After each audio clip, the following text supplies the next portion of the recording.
Bonjour très chers bien-aimés frères et sœurs dans le Seigneur. Que la grâce et la paix du Seigneur Jésus-Christ qui surpasse toute intelligence vous soient données.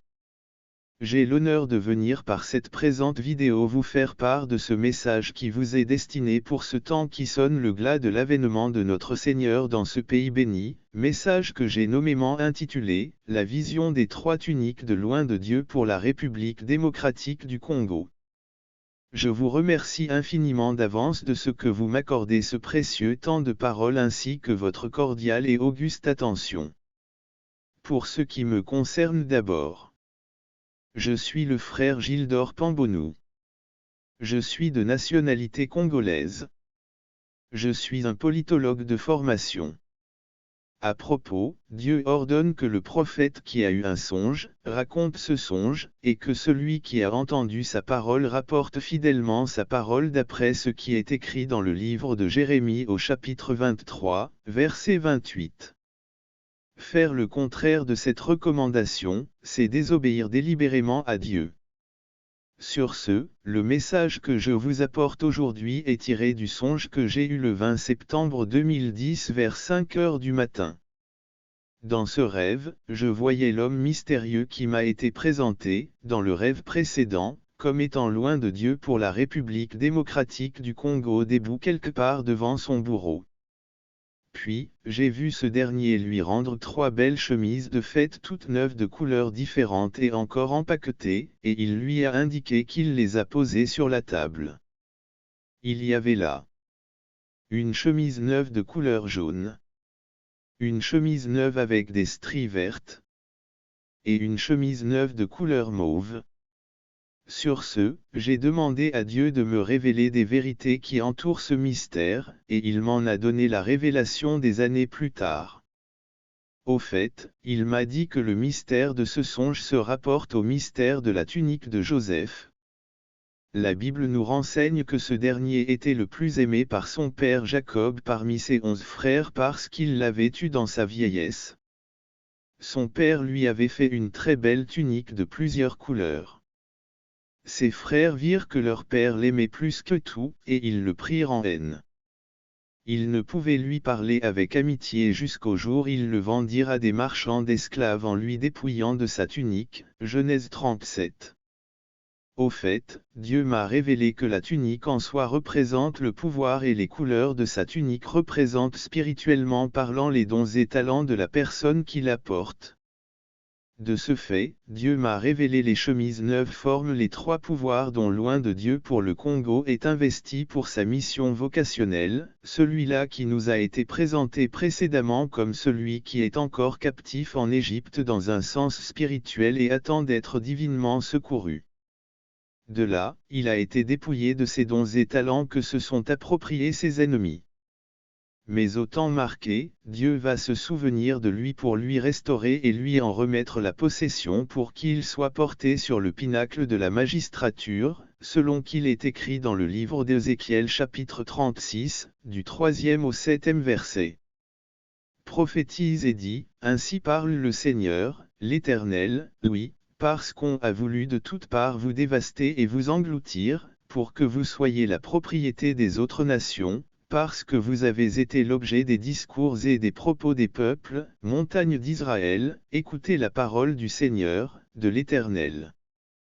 Ainsi parle le Seigneur, l'Éternel, aux montagnes et aux collines, aux ruisseaux et aux vallées, aux ruines désertes et aux villes abandonnées, qui ont servi de proie et de risée aux autres nations d'alentour, ainsi parle le Seigneur, l'Éternel, oui, dans le feu de ma jalousie, je parle contre les autres nations et contre Édom tout entier, qui se sont donné mon pays en propriété, avec toute la joie de leur cœur et le mépris de leur âme, afin d'en piller les produits. C'est pourquoi prophétise sur le pays d'Israël, dit aux montagnes et aux collines, aux ruisseaux et aux vallées, ainsi parle le Seigneur, l'Éternel, voici, je parle dans ma jalousie et dans ma fureur, parce que vous portez l'ignominie des nations. C'est pourquoi ainsi parle le Seigneur, l'Éternel, je lève ma main. Ce sont les nations qui vous entourent qui porteront elles-mêmes leur ignominie. Dans cette phase où paraîtra le grand roi divin au Congo, nous le verrons pourvu de 3 pouvoirs comme annoncé longtemps d'avance par le prophète Simon Kimbangu, à savoir le pouvoir scientifique, le pouvoir spirituel et le pouvoir politique. Le Très-Haut m'a révélé que la chemise jaune est représentative du pouvoir scientifique. C'est la tunique qui fait que, loin de Dieu pour la République démocratique du Congo sera logique, analytique et très intelligent. Qu'il sera un excellent inventeur. Qu'il sera un bosseur et un accro du travail. Qu'il sera créatif et optimiste. Qu'il sera un bon communicateur. C'est par Dieu que tout ça va se manifester à l'instar de Betsalel que Dieu désigna pour exécuter tant d'ouvrages selon qu'il est écrit dans Exode 31, 1 à 6, l'Éternel parla à Moïse, et dit, sache que j'ai choisi Betsalel, fils d'Uri, fils de Reur, de la tribu de Jude. Je l'ai rempli de l'Esprit de Dieu, de sagesse, d'intelligence, et de savoir pour toutes sortes d'ouvrages, je l'ai rendu capable de faire des inventions, de travailler l'or, l'argent et l'airain, de graver les pierres à enchâsser, de travailler le bois, et d'exécuter toutes sortes d'ouvrages. Par cette tunique jaune qui représente le pouvoir politique, cet homme de Dieu sera le promoteur d'un catéchisme révolutionnaire. Le Très-Haut m'a aussi révélé que la chemise présentant des stries vertes est représentative du pouvoir politique. C'est la tunique qui fait que, loin de Dieu pour la République démocratique du Congo sera un perfectionniste. Il sera humble et très réaliste. Il sera très social. Il aimera arranger les choses et rendre service, les actions humanitaires. Des projets à but philanthropique lui rendra plus heureux. Il détestera le conflit et préférera que l'harmonie règne entre les gens. Il sera en harmonie avec la nature et avec les animaux, et par voie de conséquence, un bon écologiste. Par cette tunique à stries verts qui représente le pouvoir scientifique, cet homme de Dieu sera le promoteur d'un catéchisme de renaissance nationale. Le Très-Haut m'a aussi révélé que la chemise mauve est représentative du pouvoir spirituel. C'est la tunique par laquelle il sera à la fois un sacrificateur et un prophète de l'Éternel. Ce qui fait que, loin de Dieu pour la République démocratique du Congo sera très sensible et intellectuel. Il sera mystérieux. Il saura comment écouter les émotions des autres et détecter leurs humeurs. Il sera très sage. Il sera un visionnaire exceptionnel. Il sera un guide spirituel, un homme mystique, un éducateur, un sage, un messager de la paix, un éveilleur des consciences.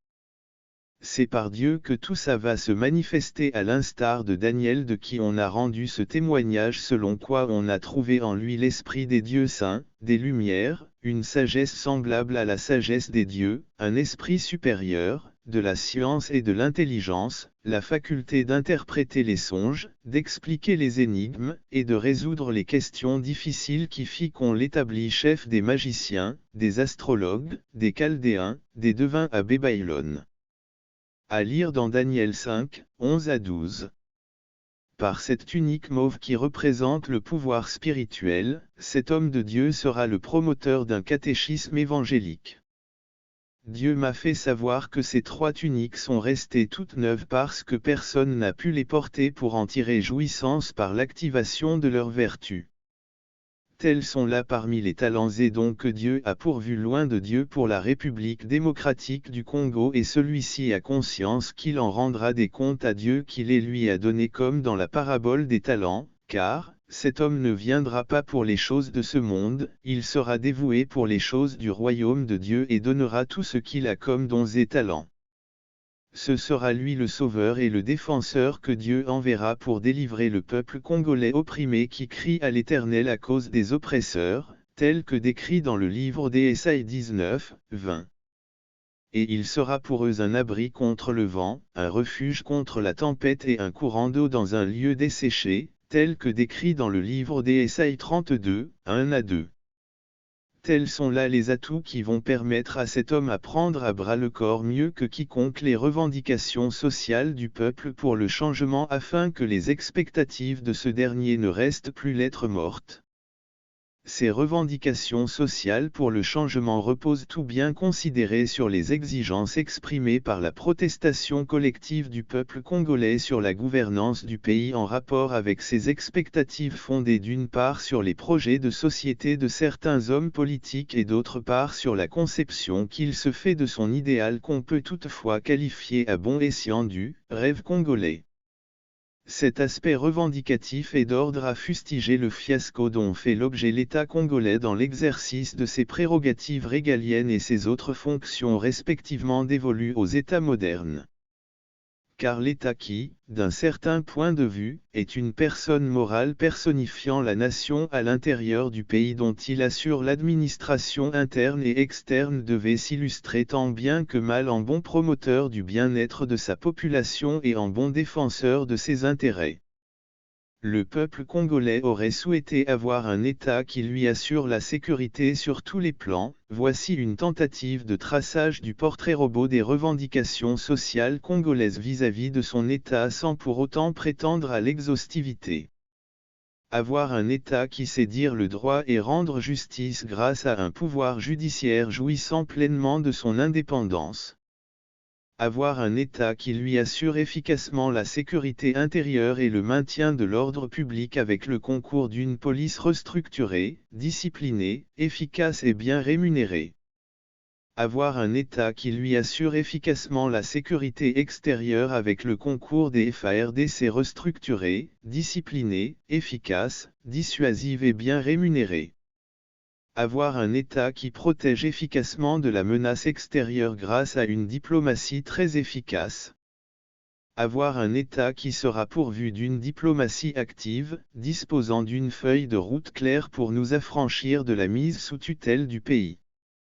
Constatant que cela induit le blocage total de perspectives de l'émergence et du développement de la République démocratique du Congo, rendu ainsi incapable de jouer le rôle de leadership naturel en Afrique. Avoir un État qui pourra engager un nouveau compromis politique, moyennant quelques signaux. Avoir un État qui sait restaurer et étendre son autorité sur l'ensemble du territoire national. Avoir un État qui sait brandir et défendre sa souveraineté politique, économique, culturelle, etc. Avoir un État qui joue un rôle actif au sein de la sous-région.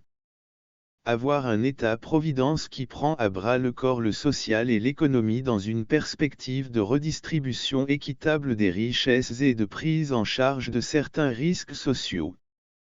Avoir un État qui instaure, promeut et protège valablement les valeurs démocratiques telles que la liberté, l'égalité, le droit, le contrat, l'intérêt, etc.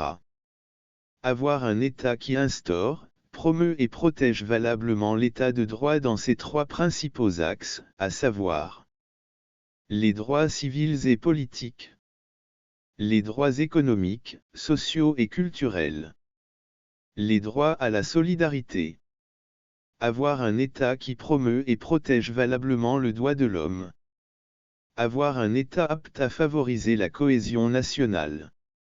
Avoir un État qui est assis sur un tout nouvel ordre politique adapté aux réalités intrinsèques du pays dont il assure l'administration interne et externe ainsi que son histoire politique. Avoir un État apte à favoriser le développement à partir de la génération des seules politiques publiques que d'autres acteurs ne seront pas en mesure d'élaborer à sa place avec la même efficacité. Avoir un État qui doit carburer au renouvellement du contrat social qu'est la Constitution en vue de lui rendre capable de contrarier et contourner la vigilance du complexe causal de la crise de l'État congolais imputable au système politique, à la communauté internationale et à l'élément éthique. Avoir un État qui pourra résoudre le problème de l'effondrement de l'État, du paradoxe des cycles électoraux qui n'apportent aucune solution ni sur le plan de la démocratisation des institutions de l'État, de la vie politique ou des partis politiques, ni par rapport au bien-être de la population. Avoir un État qui pourra résoudre le problème de la pauvreté humaine due à une croissance pro-riche. Avoir un État qui saura mettre un terme au pillage, aux violences, aux tueries, aux guerres, à la famine, aux maladies, à l'expropriation de notre patrimoine, à l'expropriation de tout ou partie de notre souveraineté, à l'injustice et l'exclusion sociale, etc. qui sont venus sur nous. Avoir un État qui aura une vision stratégique à géométrie variable à l'interne qui nous évitera le blocage quant aux solutions à apporter aux problèmes cruciaux de la nation. Avoir un État qui pourra communier dans la recherche de l'intérêt supérieur de la nation en danger, de son unité, de sa cohésion, de sa démocratisation, de l'institutionnalisation de l'État de droit. Avoir un État où les dirigeants ne s'illustrent pas dans la médiocratie d'après la fustigation du cardinal Laurent Monsengwo Pasigna le 3 janvier 2018 au lendemain de la répression sanglante de la marche des chrétiens du 31 décembre 2017. Avoir un État qui existe vraiment d'après le dire du pasteur protestant David Ekofo à l'occasion du culte en la mémoire de Mzé Laurent-Désiré Kabila le 16 janvier 2018 à la cathédrale du Centenaire. Avoir un État qui pourra respecter le prescrit du pacte national fondamental qu'est la Constitution de la nation, etc. Loin de Dieu pour la République démocratique du Congo aura une grande et lourde tâche pour relever ce défi, mais Dieu sera avec lui pour l'aider à jongler avec ses difficultés. Car ce ne sera ni par sa force ni par sa puissance, mais par l'Esprit de Dieu.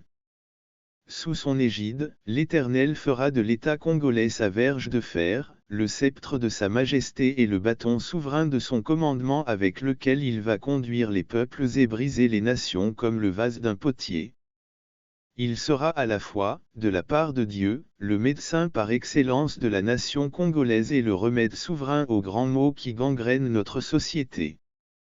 Il marchera dans les sillages de Moïse que le Tout-Puissant fit Dieu pour Pharaon pour délivrer les Israélites et dans les sillages d'Élie de qui le Tout-Puissant fit, le char d'Israël et sa cavalerie, pour pourrir la vie à Achabé, à Jézabel et aux prophètes de Béel afin de ramener les cœurs de son peuple vers l'Éternel.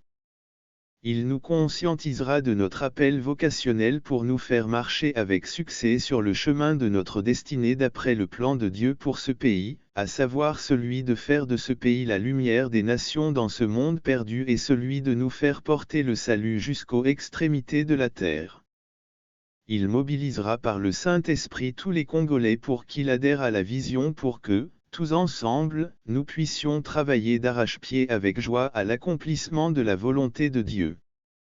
Des jours meilleurs s'annoncent pour la République démocratique du Congo où, comme au jour de la Pentecôte, Dieu soufflera sur nous, pendant le règne de cet homme mystique, un vent porteur de la renaissance nationale et institutionnelle afin qu'il soit mis en évidence les caractéristiques d'une nation forte, vigoureuse, puissante et qui écrase tout, ainsi que celle d'un peuple redoutable depuis qu'il existe, etc. Mais attention! Ces jours seront concomitamment des jours de jugements et de vengeance de l'Éternel sur les méchants et les impies, car il est sur le point d'inaugurer quelque chose de nouveau ici-bas pour reprendre possession de son règne en ce 7e millénaire qui surpassera les entendements des uns et des autres. Quel avenir glorieux s'offre à toi, peuple congolais, qui est comme toi, un peuple sauvé par l'Éternel, le bouclier de ton secours et l'épée de ta gloire. Tes ennemis feront défaut devant toi, et tu fouleras leur lieu élevé.